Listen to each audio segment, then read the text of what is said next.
Welcome to episode 5 of the Parkrun series. Today we're in Leyland. Yeah, Worden Park. Today we're in Leyland at Worden Parkrun.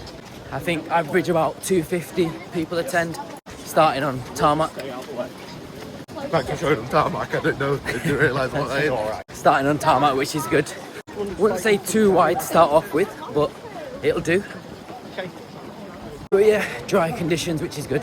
Not too much rain. So this parkrun started on tarmac, and to be fair, a lot more of the route was on tarmac than I originally anticipated. I checked the app beforehand to see what the terrain was like, and it said it was a mix of tarmac, woodland and grass.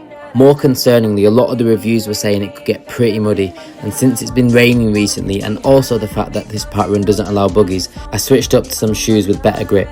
After the start on tarmac, we ventured onto a short woodland path, then came back out onto tarmac again. We were then running on grass around the outside of a football field before heading back into another wooded section and eventually returning to the tarmac once more. The route was 2 laps of this, and honestly it was fairly flat. One thing I did notice was how much the width of the course changed throughout. Some sections were nice and wide while others were narrowed down and you had to run in single file. There were also quite a few points where you couldn't see very far ahead because of all the turns and bends, and I actually think that helped the run feel a lot quicker as you were constantly focusing on what was coming next rather than staring down a long straight and seeing people far ahead. Overall, a solid parkrun and one I'd definitely come back to. Of course, I had to check out the cafe afterwards. This place felt more like a wine bar or brewery than a traditional parkrun cafe. There was all sorts going on in there. I'll be honest, I don't actually think this was the main cafe for this run. One of the marshals pointed us in this direction, but there was just nobody there. I checked on the app and turns out there was another cafe for this parkrun, the Folly Cafe.